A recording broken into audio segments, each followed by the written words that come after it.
Oh, that should be working, yeah. All right. Greetings and welcome. I am Joffrey, and today I am joined by the Darkest Light and Vector Maximus, and we're discussing a less large Tinto map, because today we are talking about Chagatai and Tibet, which It's a tall one though, since we've got the Himalayas. it covers a lot of land, yeah, and it's high up, and it's just that most of that land is not owned by anyone. Lots and lots of big impassables. Mm-hmm. Hey, Thank there's God that value they're there. now showing us the maps with the impassables painted, because Yes, Jesus. very good thing because if this here is what the map just I don't looks know. like.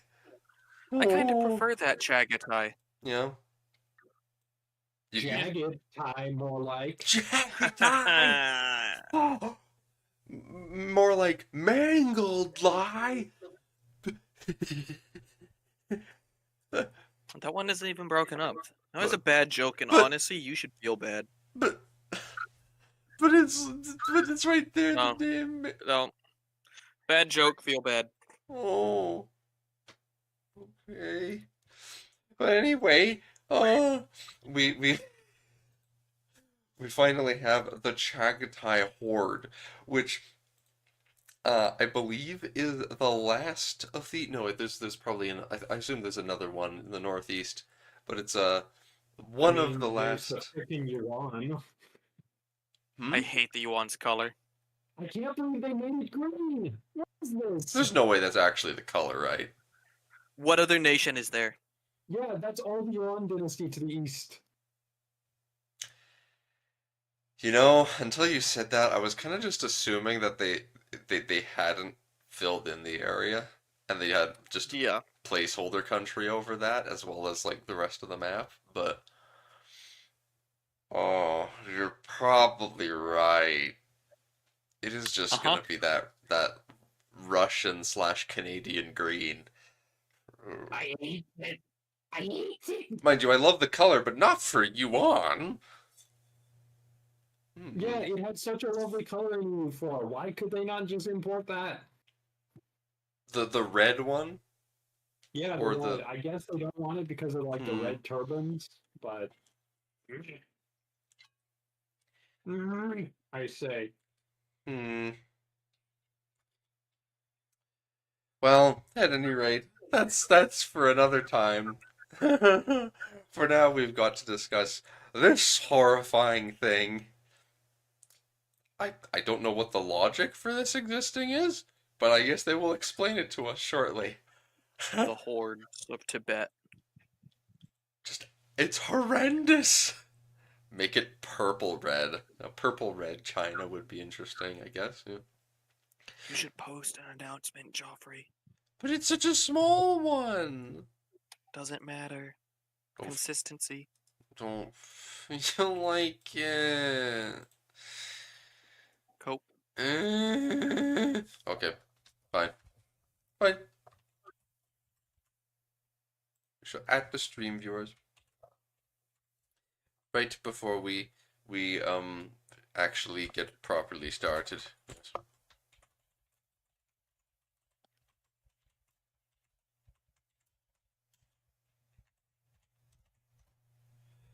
There. Now you should be satisfied. Good.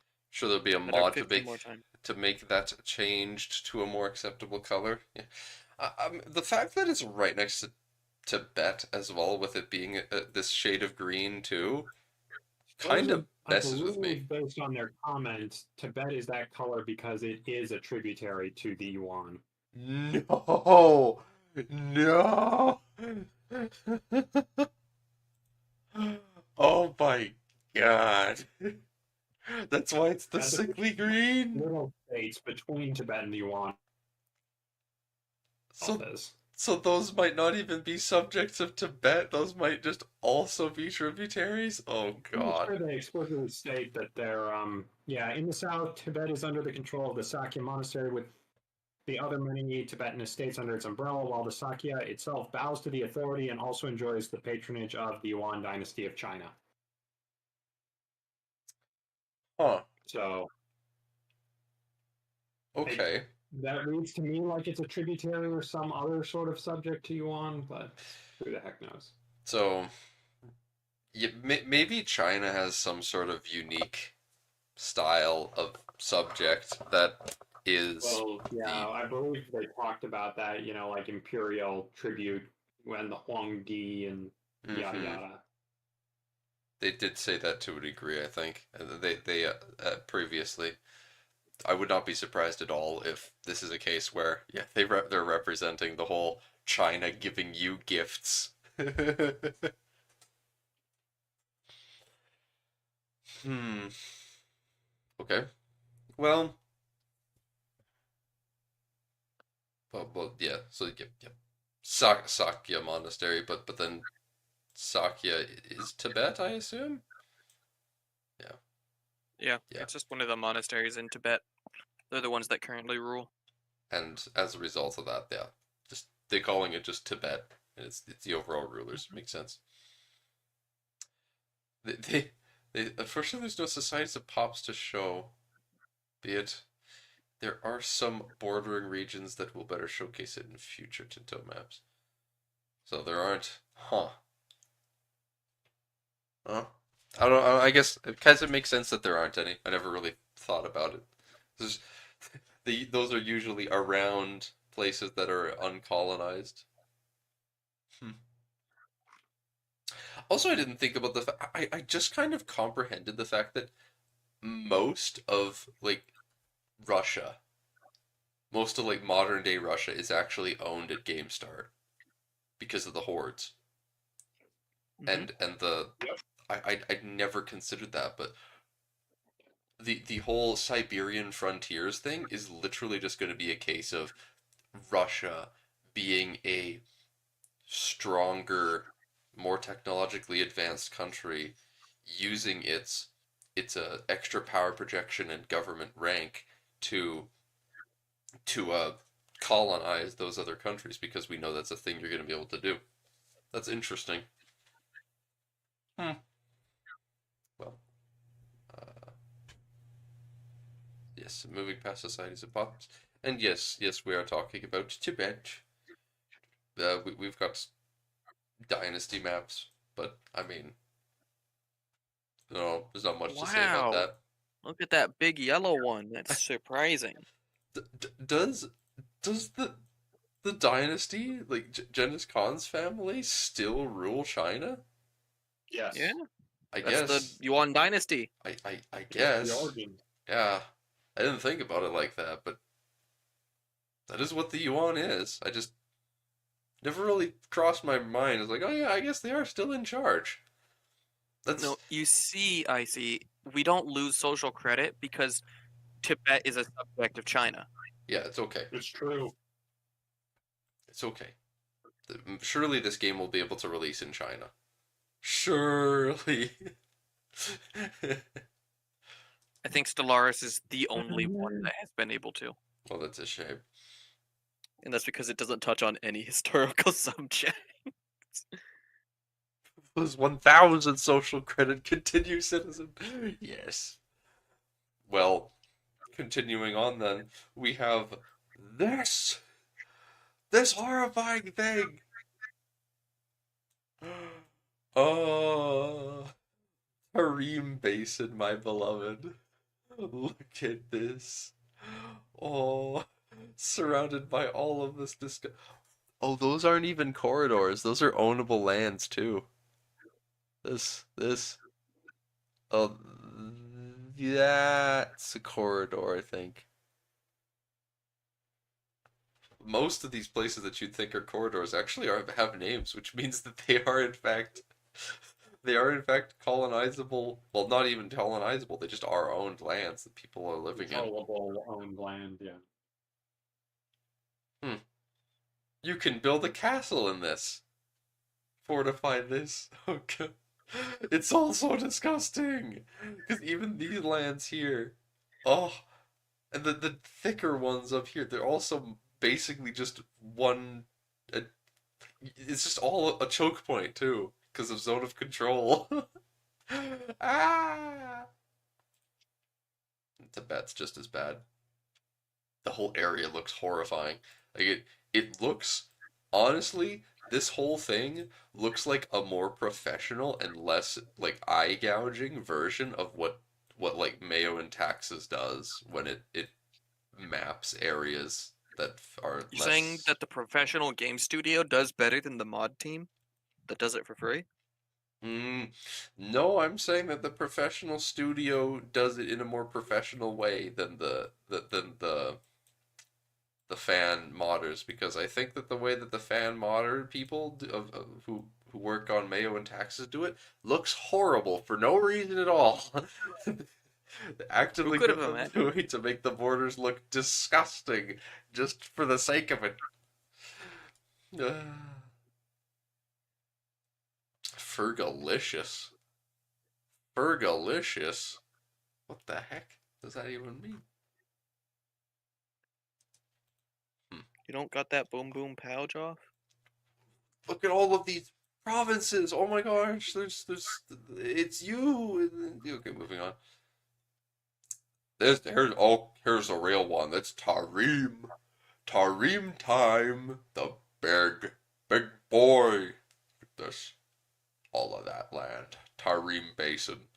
With nothing, absolutely nothing in that middle, just disgusting desert in any game is always just completely empty. Fergana Valley plus Fergie. Oh, Mongolian Great Lakes. Oh, okay. And here we have the most diverse area. Look at this truly wild and unpredictable landscape. We have such things as high up, high up but flat, and flat. Mind you, I say that. I say it like that, but that is what 90% of the map is. 90% of the map is a combination of those things, with the exception of Wait, it's wetlands. a combination of highlands and lowlands with a Truly, transition in between. there's no transition in between. It just goes down. Down. It's just a There's some plateaus. mountain and then down. There's a little bit of transition, I guess. There's a little Yeah, plateau there gotcha. too. And I can't wait to not be able to cross out of the Tarim Basin west during the winter. You'll just never leave. Wait, well, okay, You that can depends on the enter, but you climate. can never leave.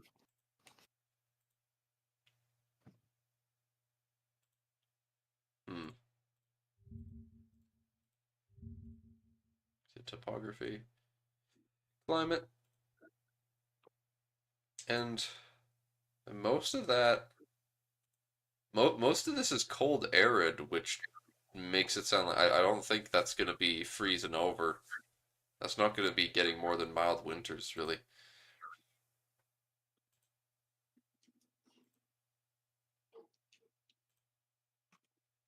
But you know what is getting severe winters?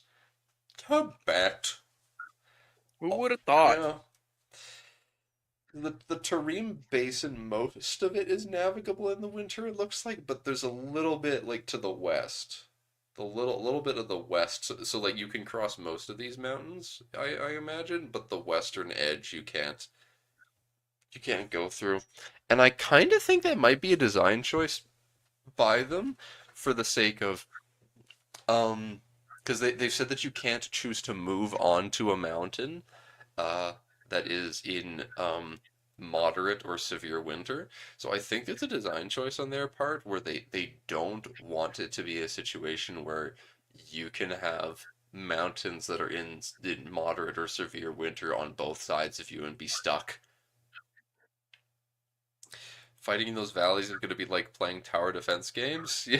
Yeah, yeah. You build some castles around the loop, and you're playing Balloons Tower Defense, where you have the balloons moving in a circle, and you keep putting up defenses in their way. Do do do do do do.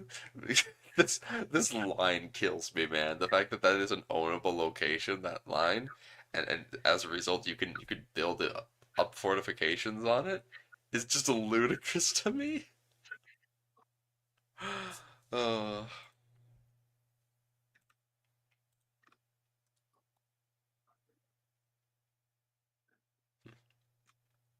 the Arctic is very funny though.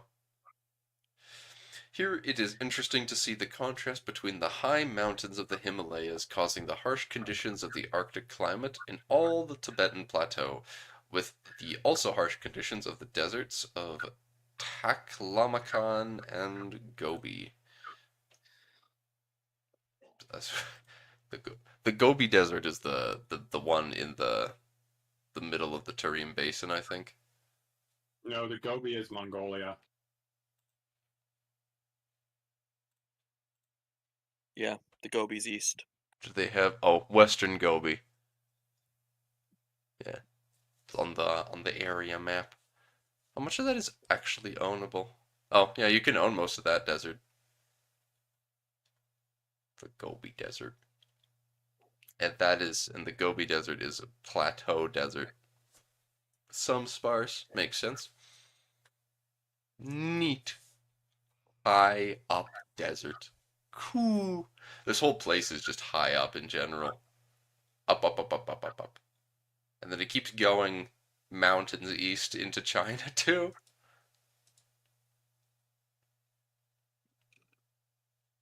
And yeah, the Tibetan plateau is all steppe and desert.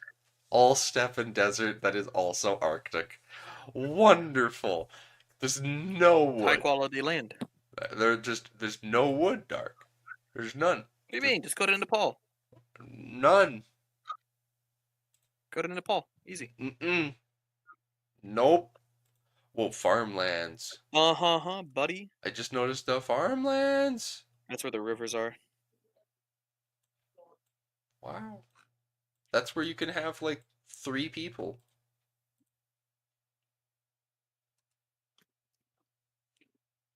What are you doing, Steppe Desert? Alright, back in your box, Evie.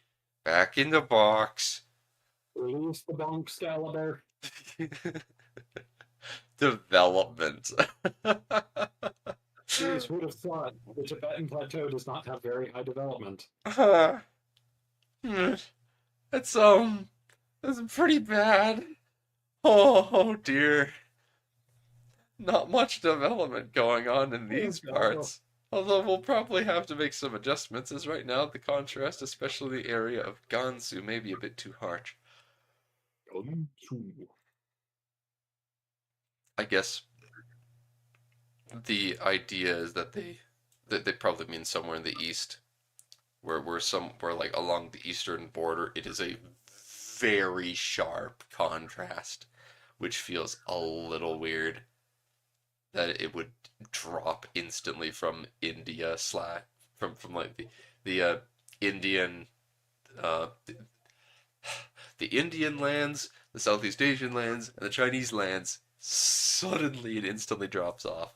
Like you've got the little part of the map that's like where the Han pops are in Vic. I say pops. The Han counties are in Vic.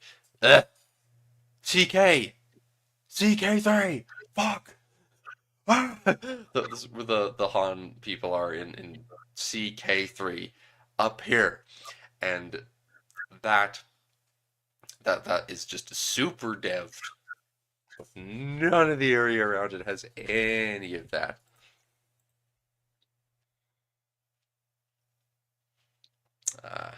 Here we go. Sure. Wait, there's an in-depth, You can be the Uyghur historian on again. in-depth, um, huh. They have a zoomed in, cultures thing. Interesting. Think that all of these cultures had technically already been shown in the previous maps before, but some of them didn't have their names visible. Obviously, the most varied area is the Himalayas, while the more expansive and less populated ones are more extended.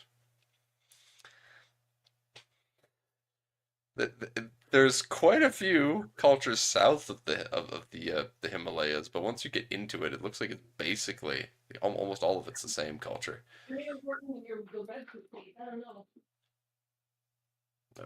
Vector, can I can hear myself whenever I talk through your microphone and whenever people talk on the other side of it.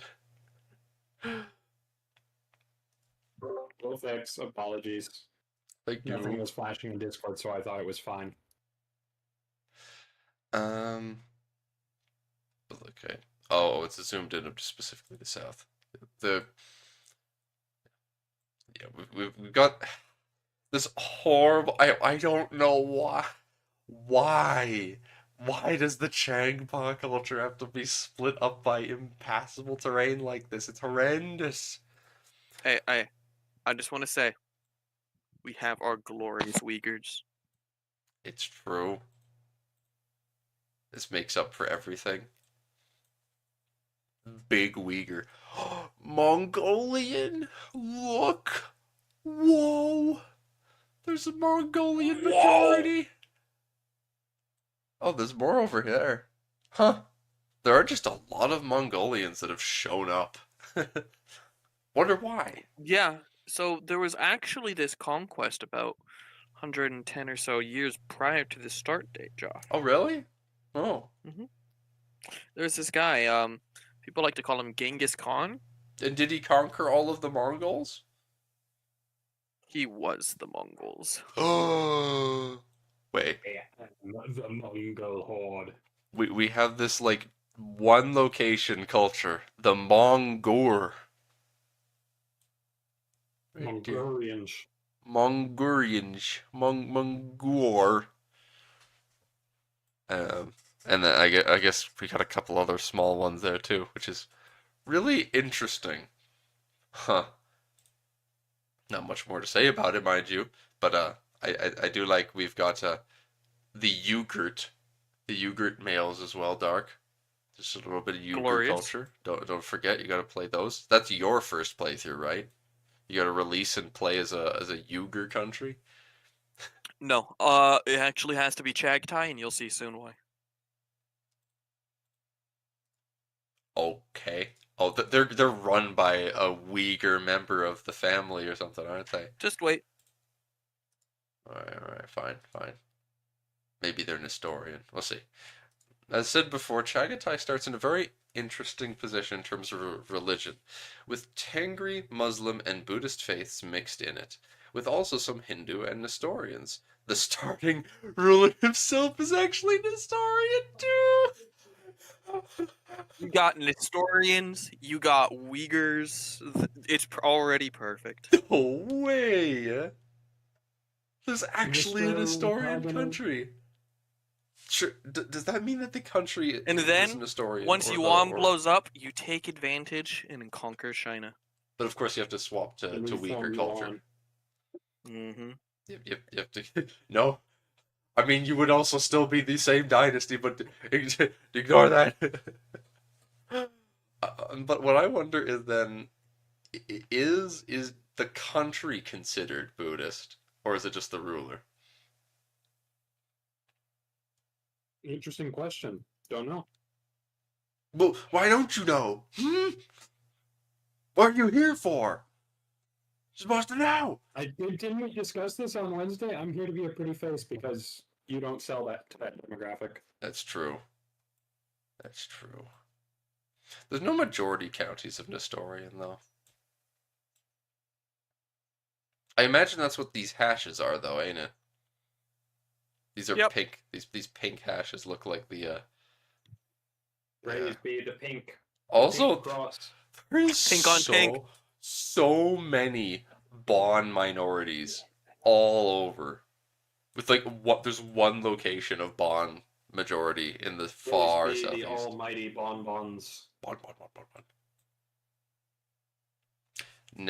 Now for why you see the breakup of animism. I don't know. None of this is stuff that would be animism because you've got Tengri, Islam, which I get that all that Islamic lands to the northwest isn't really finalized. I think, but I don't know.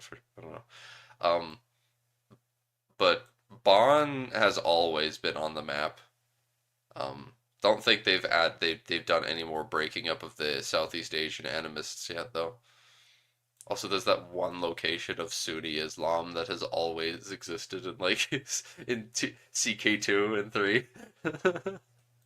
You think the native people get buffs and mission bonuses like in EU4, or will the terrible terrain, weather, soil be railroading nerfs to promote IRL dominant powers? Well, um, I mean the lands aren't as useful. I don't. It's not a case where the the people of this region are just gonna get buffs that will suddenly make them as strong as China, if that's what you're wanting to know. Yeah. What? Strong powers arise in locations that For a benefit. reason. So, yeah, most my thoughts on the subject, Penzer, is that based on what they've been the way they've been talking about EU5 and Johan's philosophy in general is that he likes to facilitate, or like his current philosophy that he's gotten since he was experimenting with his passion project of Imperator, is that he doesn't like, he didn't do it much with Imperator when it comes to giving people just a permanent bonus. So you didn't see in Imperator a lot of things like, oh, you are the Diadoki. And the Diadoki, you get plus 1 million unaccepted culture happiness and plus 15 billion heavy infantry power. Yeah, things like that. Um, Even though they should have. obviously, yeah. But the point is, he doesn't give just buffs like that to people. It's rather a case of setting the stage for the game's own mechanics without outside influence of saying, well, make sure to give this tag this bonus. You don't have the Lucky Nations thing from EU4, which he despises now. Thank God. I hate Lucky Nations. He's actively said how much he hates that. No. So, as well as how he hates army professionalism and stuff. But the main point is that in this situation, you won't have countries like those in Tibet and the Tarim Basin being weaker than other countries because, well, obviously France is France, so they get their plus 15,000 morale of armies, but rather be Elon strong, but rather it's a case of they are less powerful because they don't have as many institutions. I think at the game start though, this region is going to have more institutions than Europe. But point is that as time goes on, they get less education, most likely at least they're because of many different factors. You quite simply have they start off in a more advantageous position due to the empires that influence the region having given them more institutions, so they'll have better tech at the start, but over time, their lower population and worse climate, and as we're about to see, not great resources. Oh, actually, it's tolerable. They got rice, cotton, gems, silk, but the gold actually this is quite usable. But the point is the lower population and worse climate makes it's just harder to have a higher population here, and as a result of it being harder to have a higher population here, and it's such a vast area that would be so difficult to control to get the value out of, it just quite simply will be less likely for countries to rise here. Now, mind you, I'm sure that there's a world where things like you get a situation like the Chagatai go and conquer Tibet and move into China once the blue turbans scarf Red turbans. it's the red ones this time. All right, the red Yes. the red turbans revolt. There would be So options for that to happen. you're gonna be very surprised when we get to population numbers. Yeah, I do want to say historically the Tibetan Empire was actually a thing and then extorted lowland China for money. So What? No way. yeah, It was like 800 AD, I want to say, something like that. Let me look this up. Despite the number being visually smaller, Chagatai has the most population. Chagatai has 14 million? Yeah, Yeah. seventh century. I was off for a little bit. So it was founded in the 7th century, and then it expanded to its greatest extent under the 41st king, whose 1821 to 1823 treaty was concluded between the Tibetan Empire and the Tang dynasty. Yeah. If Chagatai can hold itself together, it is very much capable of conquering China when it's in the middle of blowing up. Yeah. Yeah. Super Ocean. Nestorian China is real. It's a real possibility, And guys. it's not even a meme possibility. It's actually a legitimate alt history scenario here. It's not even a meme. It's actually a threat. That's great. They can so they're stronger than everyone next to them. Wow. And well, okay, their cultures probably aren't very they Their cultures are rough. probably gonna have So is their bad- religious unity. But, like I said, if you can hold yourself together. If they can somehow manage to convert everyone to Mongolian Nestorians, you'll pull it off. You know you want to. I mean, I do. First playthrough, honestly. Dark, we need to do it. First playthrough, both of us together. Add it to the list. Both of us first playthrough. Day one, Right. Nestorian China. It's happening. As Chagatai. I'm gonna do it. Do it. You are? You gonna do it? I'm gonna You're do gonna it. do it. You're not gonna do it. You're not. I'm No, gonna- there's no way. I'm gonna. You don't think I'm gonna do it? No. I'm gonna. You do wouldn't it. do it. I will. You would not do it. I will You would do not. it. I will convert China to Nestorian Mongols. It will happen. Bet. No one's done it before, Joffrey. No one's converted them to anything culturally or religiously. That's never happened. Well, I take back what I said to Penzer, then. If you're still here, Penzer, I guess I've got nothing to say to you. other than You're right. other than, well, yeah, you're as for your discussion of will people be getting buffs, I don't think they need them. The people in this area don't need buffs. The Tibetan Tarim are perfectly fine and capable of Needs kicking no ass. buffs. They need no buffs. China's gonna need buffs when they come calling. That oh my gosh. I think that sounds like such a fun game, honestly, to play as Chagatai, and then you make your way south, conquer Tibet. Unless China gets involved. I don't know if their type of tributary will cause them to defend them, but probably. So you gotta navigate that carefully. But you could swing around and smack the weakened Delhi Sultanate. But mind you, I definitely people making fun of me like Joffrey, you're not going to be using your ministers for assimilation and religious conversion all the time. Well, if I'm playing Chagatai, then definitely, I don't know, man, might have to be. Mind you, they You probably either need to be converting people, or you yourself would need to probably convert to a more populist religion, either Islam or Buddhism, probably. like the most logical choice would definitely be to either convert to Uyghur or Oirat culture and then swap to Buddhist or Islam, actually. Islam It might be depends the on which best way you're option. going. If you're conquering West, Islam is probably the path of least resistance. If you're going into China, Buddhism. Yeah. And the most based option is, of course, to conquer China. Day one campaign confirmed. It's true. I'm glad you understand. Day one, guys, mark it down. This is what Joffrey's gonna do.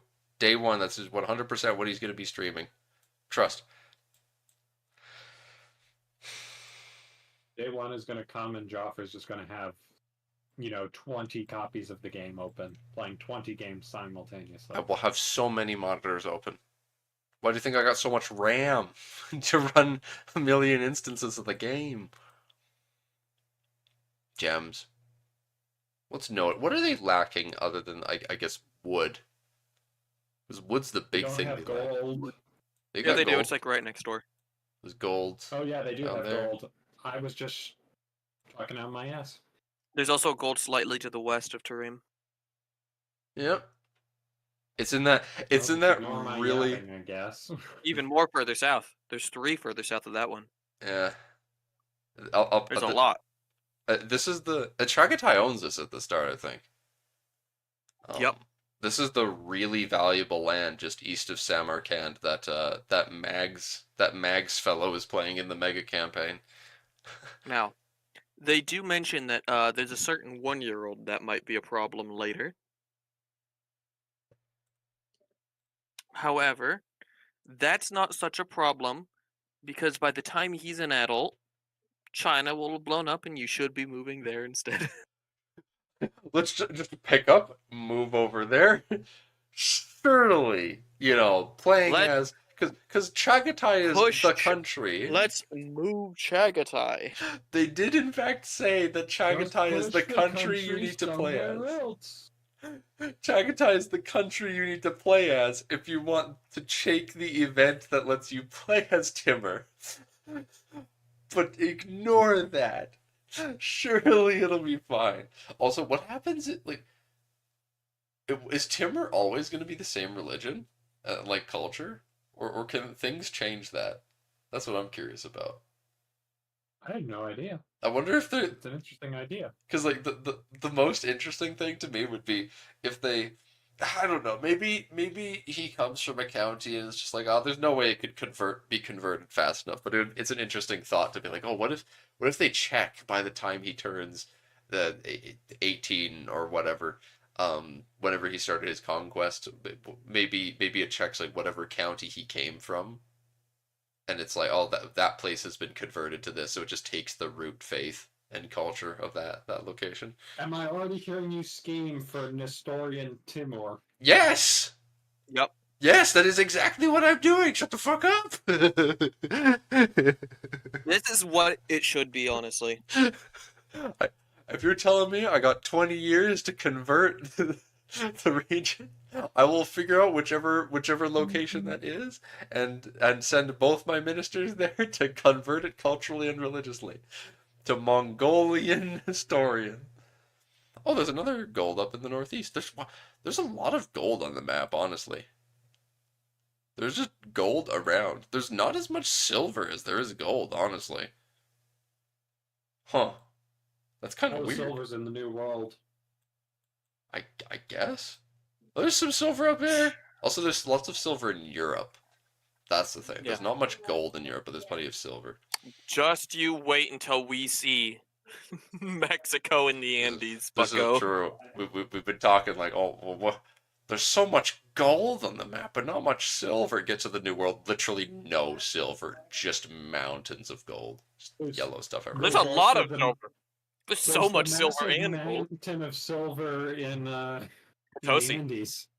Really? Yeah, it's Oh, Potosi. Yeah, there's so much of both in the Jeez. Andes. literally what the Khitans did How when do you the Jin think conquered northern Spain China. They mined just so migrated. much that they destroyed their economy? Yeah, I had heard about that. Meanwhile, EU4 treasure fleet arrives. Give you a little bit of inflation. Yeah, it does not hurt you enough. But here, meanwhile, here we know that gold is a case of like you actively have to choose how much of the gold you use for minting, and if you and that gives you inflation, which is interesting. As one would expect, the more resource-rich areas are in and around the mountains, while the harsh conditions of the Tibetan plateau and the deserts allow for less. But there's still silk. Honestly, the areas around the Tarim Basin are good. This looks nice. Like, ignore the dates. And the sand. But you've got... I will not ignore the sand. Yeah. I know. Well, I don't know what I was thinking for a second there. Sand is obviously the most valuable part of this. Ignore all this wild game on the step. It should all be made into sand. And rice is basically just sand that you eat, right? So that's cool too. Markets. Ah, yes. See why the market centers. Ah, yeah. I do love this this change that they've made to the markets. So you get one such wonderful examples, such as Almaty, where 50% of the land that is de jure in its market has zero control. There's no market access at all, which don't know what that's going to functionally do. It does look like, yeah, we're staring at a Stellaris map. Oh my gosh, look at these galaxies, guys! Or the systems, I guess. Yeah. Samarkand. Samarkand must grow larger. This is it's so funny as we've gone along and seen more and more time situations where you have a single country controlling multiple different markets. And it's like, oh God.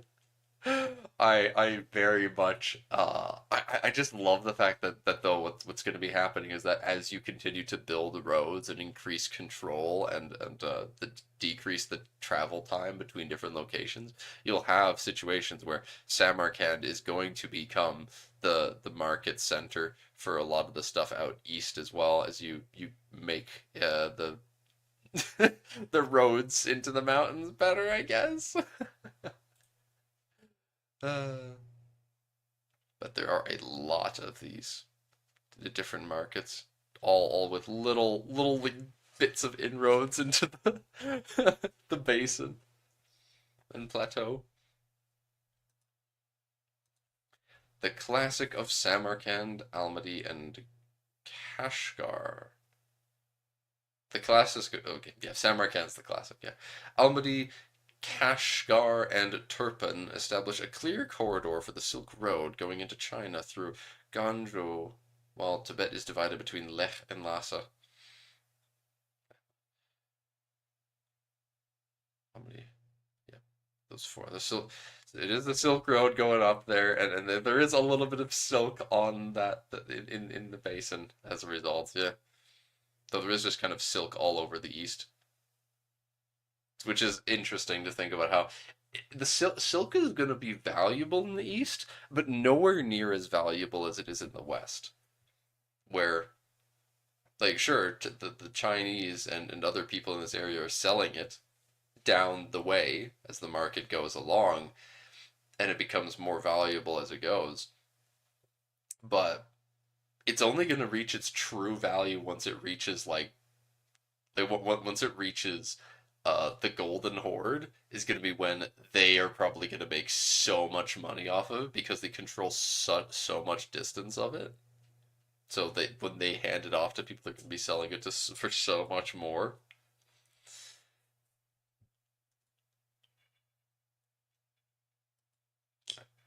And then population, yeah. Big Chagatai, and that's it. This Chagatai, yeah, that's where it shows it. Yeah, 14.3 million. They did talk about that. And then Tibet with its 300,000. But if you take into account all the subject monasteries of it, that adds up significantly. Huh. That'll probably be around 2 or 3 million. Sheesh. I don't even know where this is that I'm looking at right now. Oh wait, this is yeah, this is over by Samarkand. I recognize these wastelands.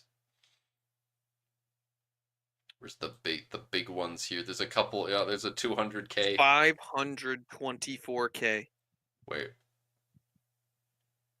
left. Left of your mouse. There's a 524K right next to a 412K.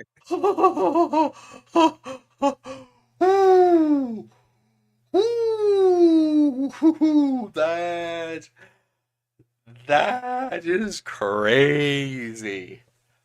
Wow. Okay, that's basically 1 million people just right here. Ooh, it is 1 million people if you expand that area out a bit more. Wow. What is the... Wait, no, I can't figure out what I'm looking at now.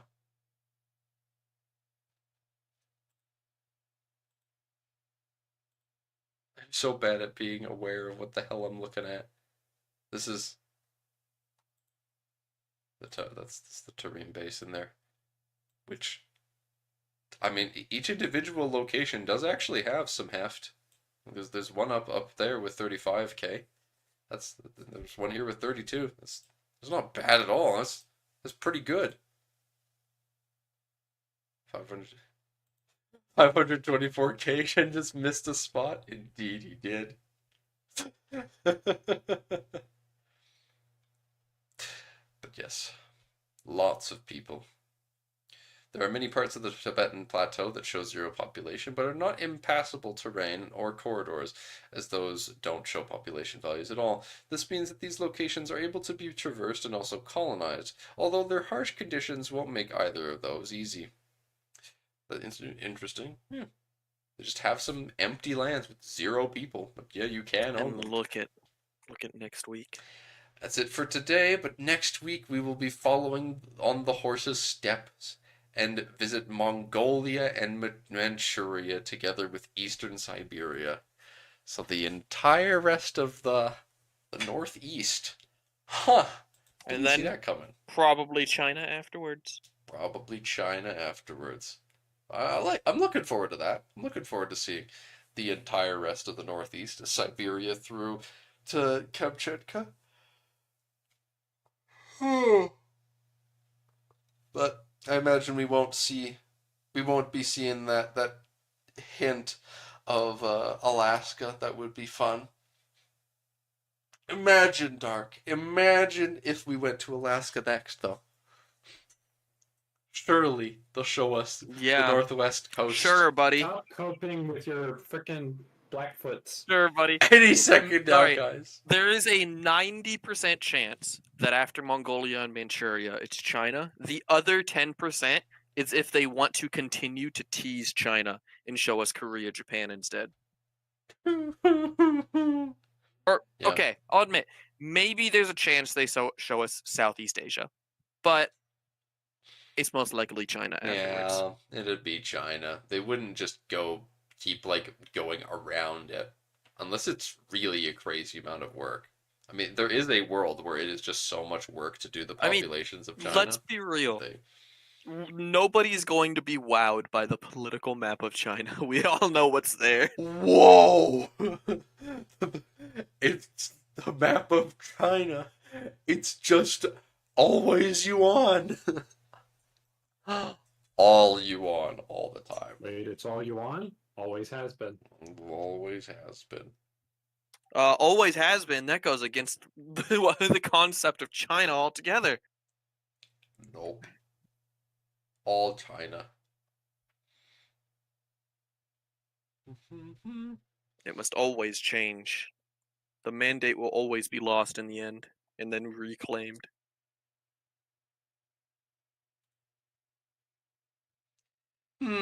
I guess now that this dude mentions it, it is kind of hard to see because this area is so absolutely If they make the horrendous. text maybe white, that could help. Yeah, I don't think there's exactly many markets that show white text. Make it No, I mean white. the text where it shows the name, like Almaty, Delhi. That's what I mean. Yeah, there's not many not many tags that would like have white that would cause it to be showing white for the borders of the market. But I'm sure that they could just swap it instead of being black with a white border, make it white with a black border. That could probably solve it. Aware of some map visual issues, it's something will be tweaked. The one in the spoiler with the UI names in the market center makes it more clear. They did. Did I take that one too? Yeah, yeah. This is true. I don't know whether this is gonna. I don't know what, like, the thing with this is this an option that you're turning on and off? Like, is it by default? That's just gonna be. It's like you turn on the markets and like you choose. Does it either look like this or like this? I kind of hope that's the case. I mean, I would choose to have this on all the time, mind you, because this makes it very legible where it's at, and even shows you the flag of who rules the location. Oh, Kabul. Kabul is Chagatai? What? Oh, didn't know that. Didn't realize it.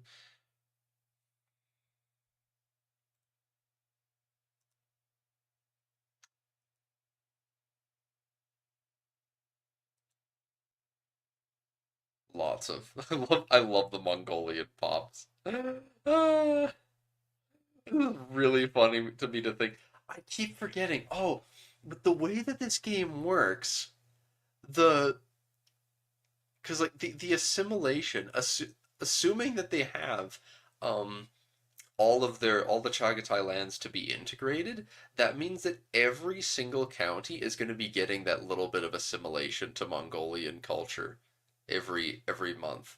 So that means that some of those locations that have very low populations are going to actually be relatively easy to convert to Mongolian culture and the Nestorian religion, which is funny because it does it on a just a flat number basis. There's no percentage involved, and it doesn't take anything into account like how much of the population is your culture.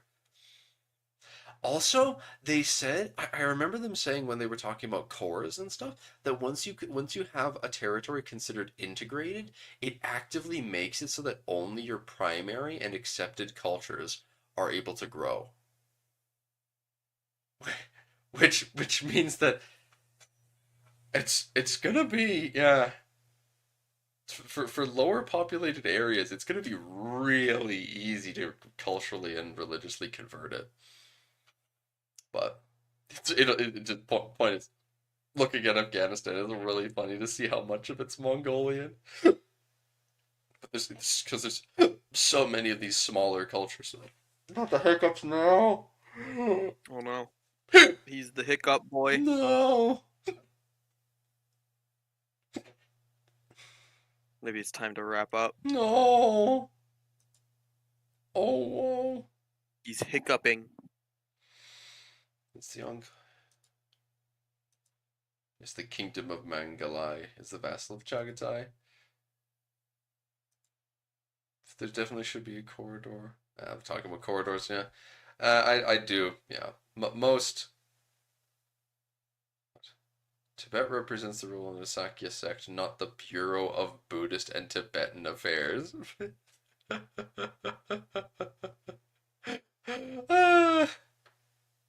What a funny thing to ask.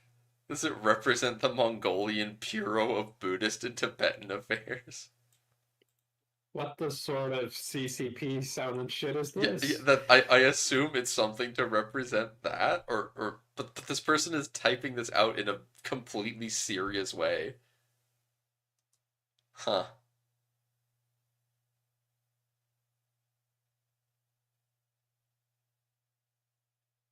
Hmm. How come? How come Chagatai such a huge population? Of Buddhist and Tibetan Affairs, or I know you're going to butcher this. Zhuxuan Yuan was a government agency of the Mongol-led Yuan dynasty of China to handle Buddhist affairs across the empire in addition to managing the territory of Tibet. Huh. Well, that's interesting that that's a thing, but yeah, I wouldn't imagine that the yeah. It sounds so freaking modern. That does, I but would never have believed it's actually a thing. it does sound very modern. But that's the thing with China; they've always been super bureaucratic.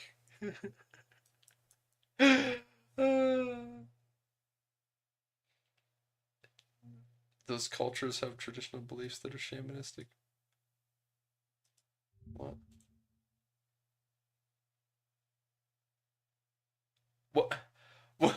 Why is someone? So there's this comment being like, "What the heck is going on here? Is that intentional? Big confusion." And it's like, yeah, they just. Oh, what's so surprising? I didn't even bat an eye at the fact that Shamanist. there's shamanist religion there. It's temporary, but you know, eventually they'll swap it out for some specific uh, shamanist faith. But for now, that's just what it's called.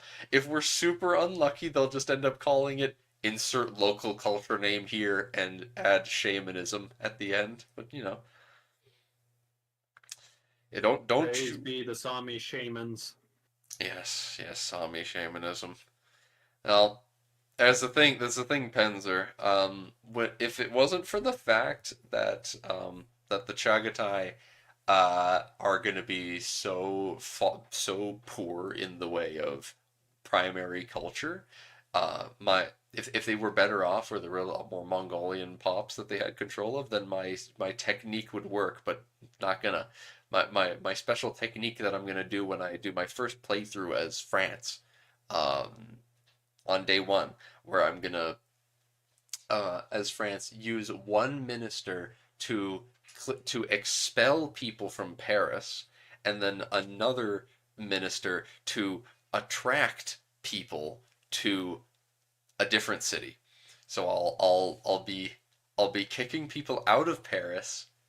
Well, first I'll just I'll, like you got to start it with kicking people out of the city you want to draw Parisians into, or rather just, I guess, rural locations to start with. Point being, you kick people out of a location that doesn't have a large number of people, and then you stop doing that and you actively attract people to the spot, and then click to expel people from your capital. So you take just a little bit of that very high density your culture location in Paris, and then you send just a bit of it to some rural places, and then sooner or later, all the France becomes you. It's great. Or just wait, because the places that aren't very heavily populated are going to be much easier to convert over time anyway. But yeah, don't think there's going to be a whole lot to say here. We don't usually talk much about the Tinto map comments because they don't usually have much more insightful stuff to say. Bilateral treaties are overrated and should not be added. Yeah, I kind of agree with that, honestly. I, I, we talked about that last time. Based and treaty build. Because you've got, I know a lot of YouTubers are talking about it, being like, well, they're like sad that there's no bilateral treaties, and people were hoping for that, but I have no idea why. I have Are no they idea are they the why. YouTubers that you don't like, Joffrey? Mm, one of the ones I saw, at least, was a YouTuber I actually like. Yeah, Surprising. which is to say Lionheart.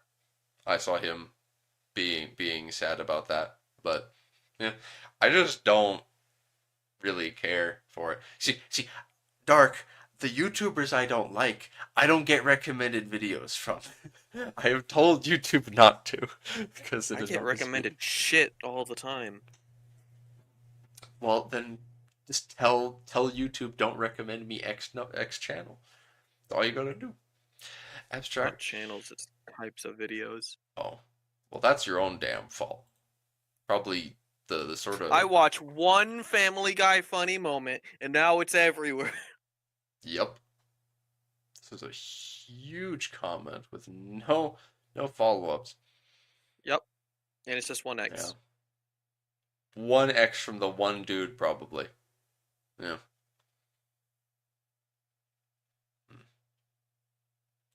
Seemingly the person saying that they think that ages already do what situations do, which is kind of a narrow-minded way to look at it, because situations allow you to target specific areas with effects. Yeah, ages are so much broader than situations. Now, because I very much intend to attempt in our mod to make alternative ages, as Dark and I have talked about, because that sounds really fun. The idea of, depending on certain circumstances, the world enters different ages. But the thing that's fun about that is that if you have alternate ages, it means that you can cause different situations to happen.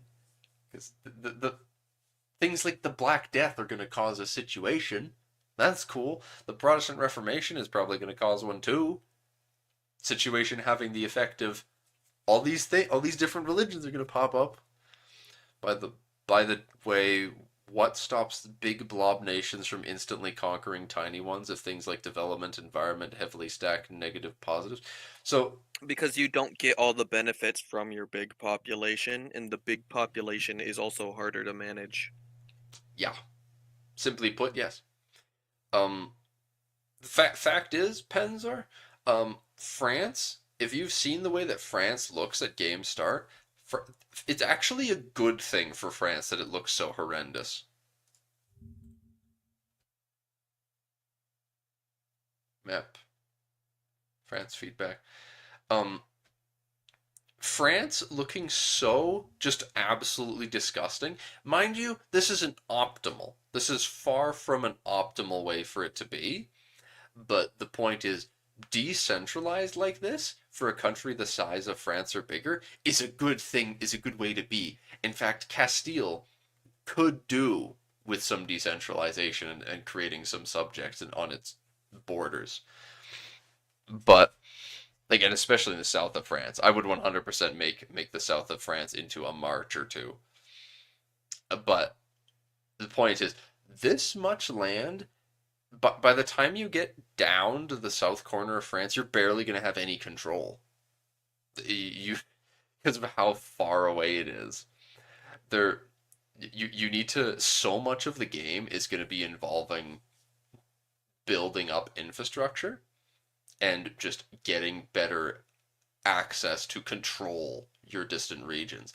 We don't know specifics, but I mean, I'm looking at the map feedback. Maybe we can see the markets, because that will give. Oh, also there's the culture. Yeah, they don't. Okay, they don't have the. Just go back to the normal France one. But just, yeah, normal France. Go to the markets one, because the markets is like the best indication we have of the sort of thing we're dealing with when it comes to control. So if you look at the Paris market here, this is just this is outdated, but like it's the same idea. Look at you've got, because market control works similarly to normal, like normal control that you get in locations. It's just a little different. We don't know all the details behind it, but the point is that you look how it's very strong around the core. Obviously, this is pretty vivid. But then as you get further out, it becomes super faded, and then just straight up becomes its own markets. So this is the sort of thing we're talking about when it comes to, by the time you're getting to so like the southern half of France even, it's so out of your control that once you get down there all the way to the bottom, you're not going to be making any money from that. It's all going to be wasted. So until you get better infrastructure, a lot of your land just ain't going to be making you any money. It's just going to be a drain on you. And especially when it comes to cultures, we don't know enough about how cultural acceptance works to know how France deals with this, but we know that unless only like, we don't know it, because obviously culture isn't going to be a case of like, oh well, if you want to accept a culture, you just spend 200 bird mana and you can have up to 2 cultures as being accepted. So it's definitely not going to be a case of France like, well, they've spent their 400 bird mana on making sure that Angevin and Berrichon culture are accepted, and then the rest is unaccepted and they hate them. But the point being, we know that only accepted and primary culture locations are able to be considered cores. So you make so we don't know how much of this is considered accepted by France. We don't know how that works, but however, there's so many different cultures here. A lot of it probably isn't, and that makes it even worse.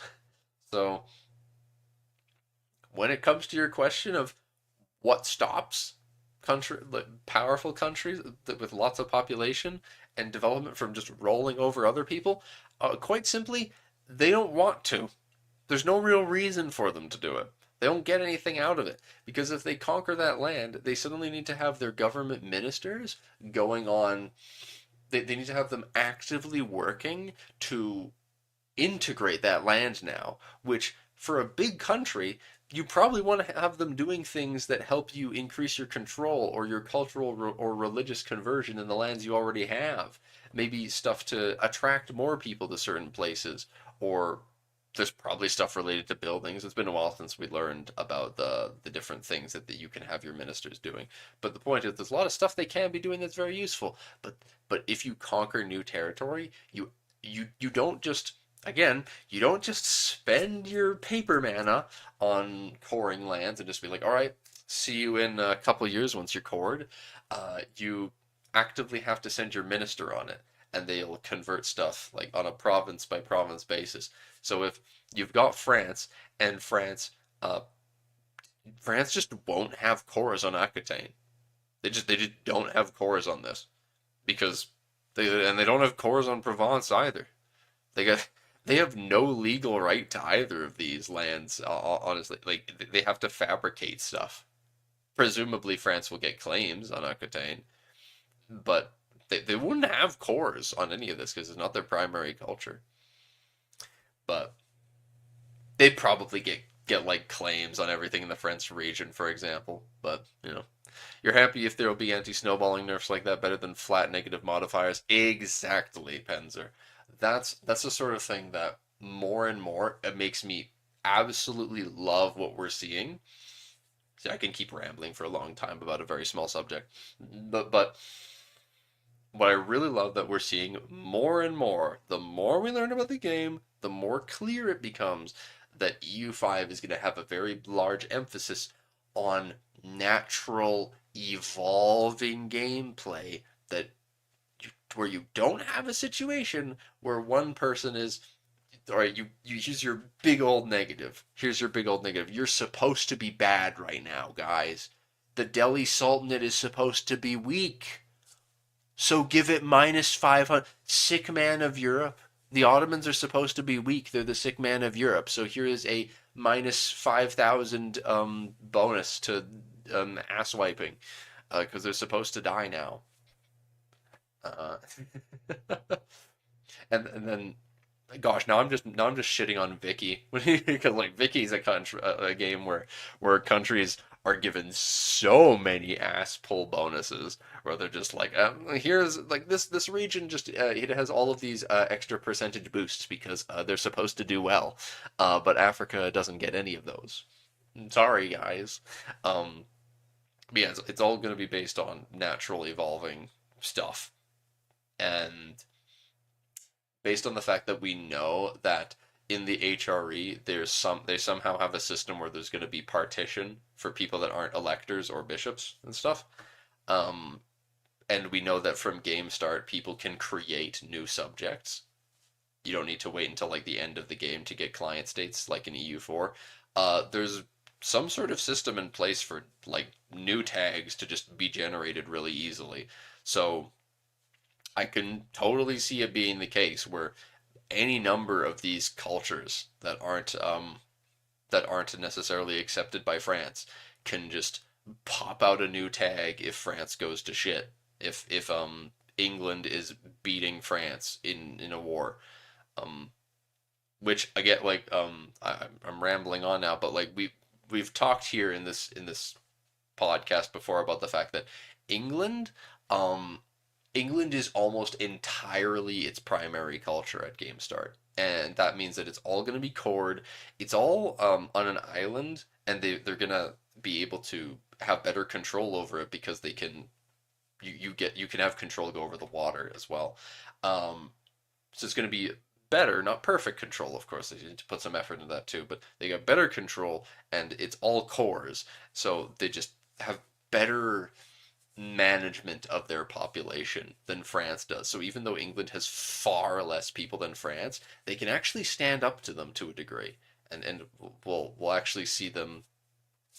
You know, it could go either way, kind of thing. That should be interesting, until France eventually gets better control and culturally assimilates people and stuff. There, rant over. Which I've managed to I've managed to drag this out to be closer to what a normal Tinto talk ends up being. So, we can end it there. I'll stop rambling. But I do thank you all for coming, and I appreciate all of you who are watching now just as much as I appreciate those of you who watch the VOD. So, thank you all for watching, and I hope to see you next time when we talk about... what the heck's next time? What's Wednesday? I forgot what's Wednesday. It's Wednesday. What's Wednesday? What's happening? What do they say is next? I don't remember. The stuff that we couldn't really figure out. Yeah, that's why. See you next time when on next Wednesday we talk about the conflicts in the world that do not involve declarations of war and negotiations of peace. Bye-bye!